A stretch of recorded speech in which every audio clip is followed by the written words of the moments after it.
Hey there, everybody. I hope you're having a great day today. On the bench today, I'm working on a Legator Ghost. It's an 8-string guitar. Um, this was brought to me by a customer who had had the strings changed at a shop close to where he lived, and the results were not good. So, what I'm going to talk about today is how to talk to your tech when you're getting a setup done to make sure that the guitar comes back to you exactly how you're looking to have it play. And I'm also going to go through how to restring one of these. So, should be a good one. Stick around.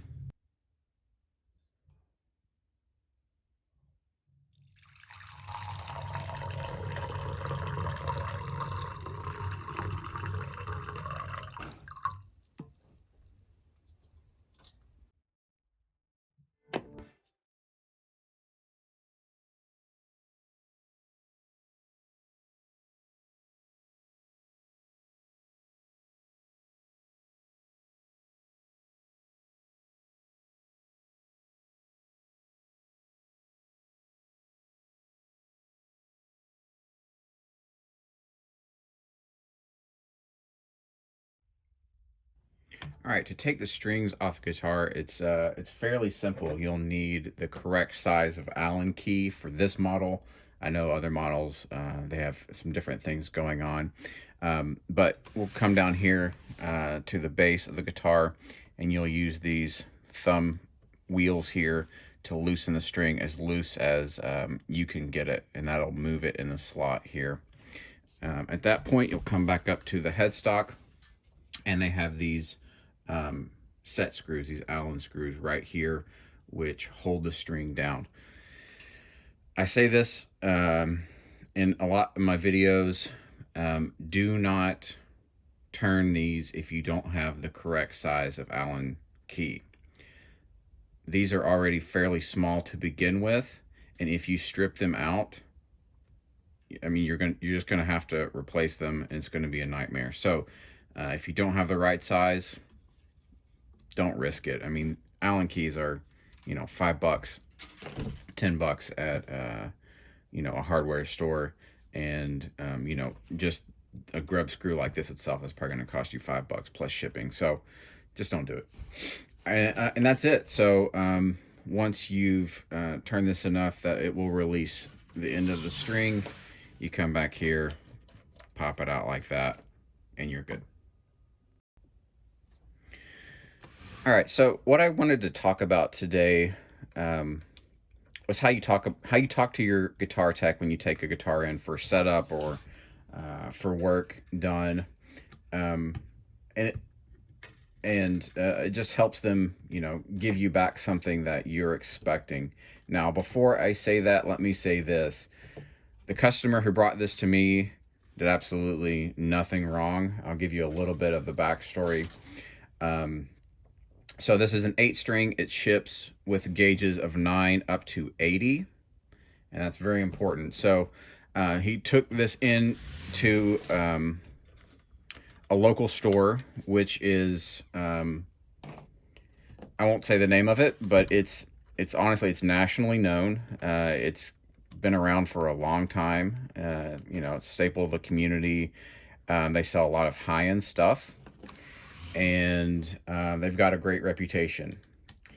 So he took this into them because he wanted it restrung. One of the strungs was caught up really tight up in this up in the hardware up here. He didn't want to risk damage, so he took it to professional. And the other thing about it, which I'll touch on, is that it's got 2 truss rods, which is not uncommon for guitars that have more than 6 strings. Just the way the neck profile is, has to be fairly thin. Otherwise, you've got this huge kind of, oar of a neck, which is kind of impossible to play. So they have to be reinforced with more than just one truss rod. The truss rod's really doing the bulk of the work in this case. So he wasn't comfortable with the 2 truss rods, and he said, "Hey, I'll take it in. They'll restring it." And when he got it back, it was unbelievable what they did. Um, for any of you players who play 7 or 8 string guitars, you probably noticed right off the bat that the strings that were on this end were way too small. This is the gauge.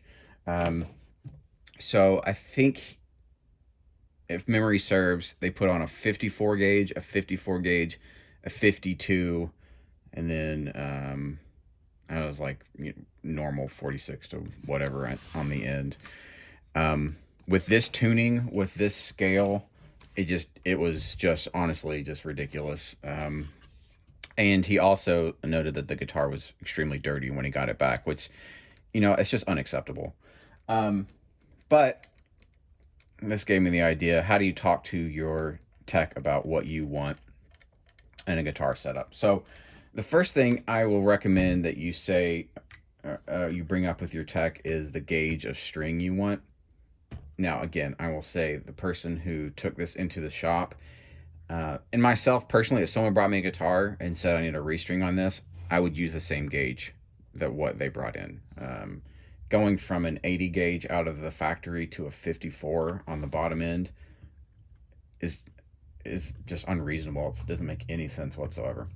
So first, talk about the gauge that you want. Next, and let me say one more thing before I move on. If you actually have a preferred brand of string, just bring it in with you. If you've got an extra set, you won't have to get charged for strings, and they'll have the set right there. So if you have a preferred brand and gauge, bring them in. The next thing is you gotta talk about how hard you play the guitar, and you have to have an honest assessment. If you're super light touch, you're playing metal or something like that with some really fast passages, you likely play with a very light touch. And where this comes into play is how a tech is going to set up your action. So if you play super hard, you can't really have that low of action. It's just going to buzz all the time. So you have to have an honest assessment with yourself about how hard you play. If you play super light, you can get a lower action with no buzz, and that should be something that works for you. The other thing that how hard you play impacts is the intonation. So when you intonate a guitar, if you fret at the 12th fret or whatever fret you use to set your intonation, and you play it super light, that it's going to be, the adjustment's going to be different than if you play at that same fret and play super hard. The note is going to be slightly different pitch. So we techs will set the intonation based on how hard you play. The next thing is the style of music that you play. This is really not just for pickup height, although that does come into consideration, but if you bring your guitar in and say you want a pickup recommendation, the pickups don't really work for you. If we know what style of music that you're playing, we can give a recommendation for a good pickup that is that works well for that type of music. And then you can say what action you prefer. 95% of the time, people say low action. Give me low action. That doesn't really mean a lot to a tech. So what is low for you? As low as possible without buzzing. Again, we have to know how hard you play. As low as possible for a light player is different than as low as possible for a heavy player. And then some people don't like low action. I've got a couple people who bring me their guitars regularly that like a medium, or even what some people would consider a high action, but that's where they love to play. Those are the people that techs are really thankful for, because we don't have to spend as much time twisting and adjusting and all that stuff to get it into a place where the player is going to like. And then maybe the biggest thing is if you have a guitar that's set up the way you like, bring that in alongside with the other guitar that you're getting set up. We can take measurements across the fingerboard, across the bridge, whatever, and we'll know about in a ballpark, what you like. Now, having said that, you can bring in a really, a custom shop Fender, and then you bring in your Squier and say, I want my Squier to play as good as this custom shop Fender. It can be done. It's not just going to be a simple setup. It's probably going to require fret leveling and dressing and, a lot of additional work. But if you're willing to pay it, it can be done. And the other thing I'll say is you have to bring in a guitar that's similar. If you bring in, a vintage Fender that has a super rounded fretboard, a 7 1/4 radius, and you bring in a guitar like this, which has a really flat radius, 8 strings, they're never going to feel the same. And I'll even go beyond that, is saying if you bring in a guitar that has jumbo frets, these really big, tall frets, and you bring in a guitar that has, vintage, smaller frets, we can set the measurements to the exact same thing, and they're not going to feel the same. So, it's not saying don't bring in a guitar that you like to play. It gives us at least a ballpark of what you're looking for, and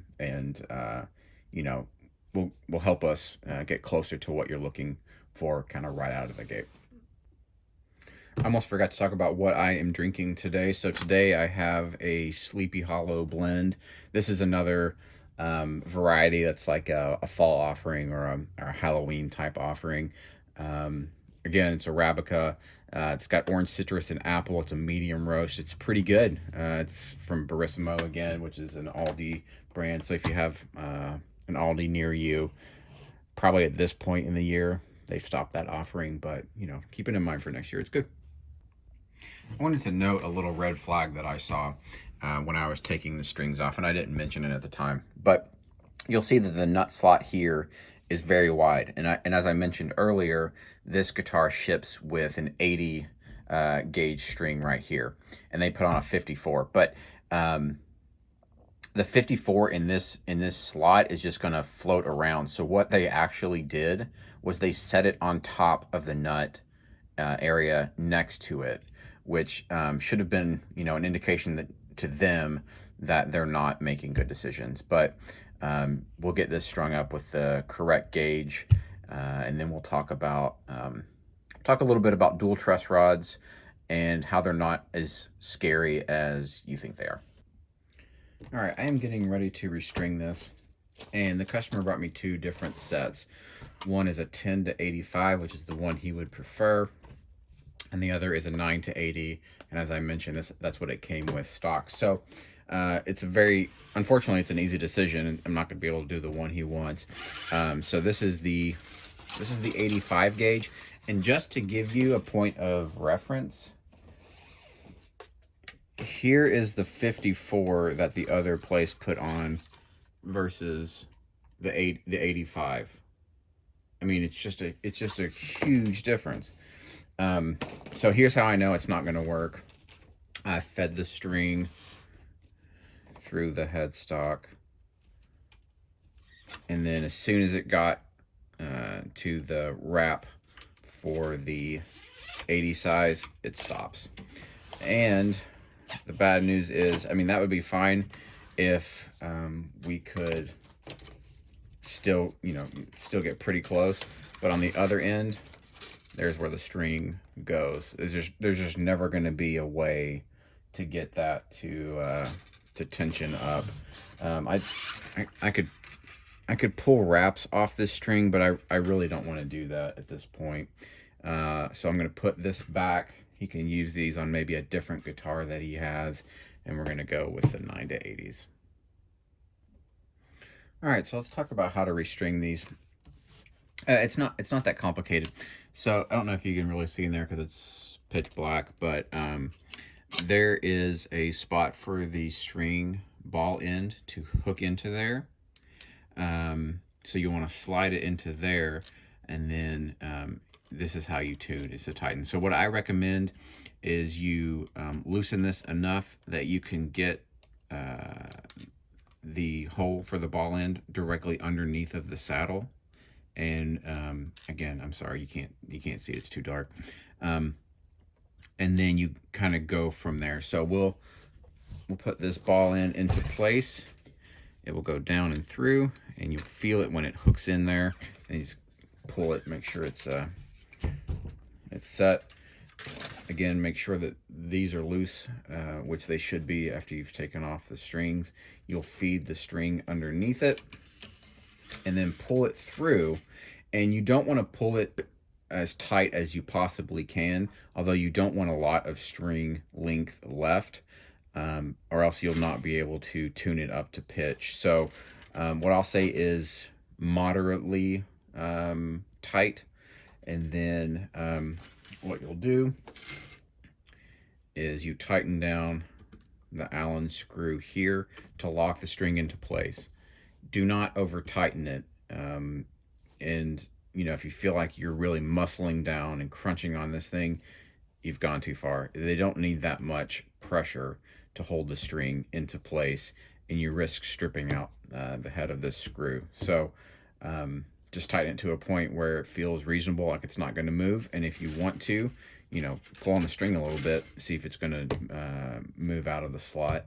But then you should be good. All right, so I wanted to show you what I meant. So this is now pulled reasonably taut, not as hard as I possibly could. You've got a little bit of slack here. With the amount of adjustability left in the bridge down on the bottom, we're going to be fine with that tension.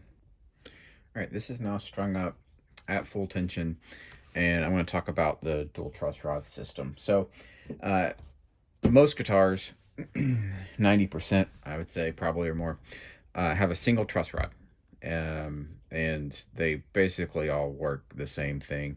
If you want to flatten out your fretboard, you tighten them. If you want to give it more relief and bow it back up, you loosen them. The dual truss rod is no different, but it's a little bit scary to people because you know, they start getting into their head, you know, if I tighten one too much and not the other one too much, am I going to introduce this, you know, this twist into the neck, which is incredibly bad. A twist in a neck is almost always a death sentence. So what you do is you kind of want to tighten them about the same amount each time. So if you give this one a little eighth of a turn, you want to give that one a little eighth of a turn as well. Now, if you don't know where they are relative to each other, you just measure the relief on the neck. I recommend feeler gauges. You can get these at an automotive store. And what you'll want to do is you fret the first fret, and then you fret where the neck meets the body. So anywhere after the neck meets the body is not going to be impacted by the truss rod. It's, you know, it's solid, it's in place, it's not going to move. And then you find your midpoint. So on a typical scale, you know, like a Gibson or a Fender, I usually measure around the 7th. For a longer scale like this, I'm going to go about the 9th. So I've got a little bit less than 10,000th on relief.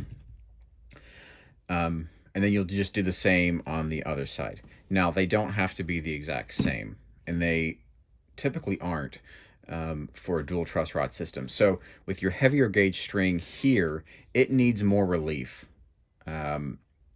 Just, you know, the mass of the string, the size of the string, you know, the string travel pattern, it's going to need more relief or it's going to buzz. Whereas your high-end strings, obviously much smaller size, the physics behind them, they just don't need as much room to move. Something I've mentioned on this channel before but bears repeating is that a string pattern isn't just back and forth like this. So you think you pluck a string and it goes boom, boom, boom, boom, boom, boom, like this. That's not true. A string pattern is more like a jump rope. So you've got somebody holding this end, you've got somebody holding the other end, and it goes like this. like that. So that's why you need more relief in the middle, because the midpoint is where the rope is the longest, right? To keep that analogy going. So that's why near the ends you can get away with some closer action. In the middle, it needs a little bit of relief, so that jump rope, doesn't get interrupted by hitting the frets. This needs more relief. This needs less relief. So you can actually tighten this truss rod a little bit more. You don't want to go crazy. You can tighten this one a little bit more to get less relief on this end and play a little bit better. Whereas this one will be a little bit looser for more relief. Okay, that makes sense.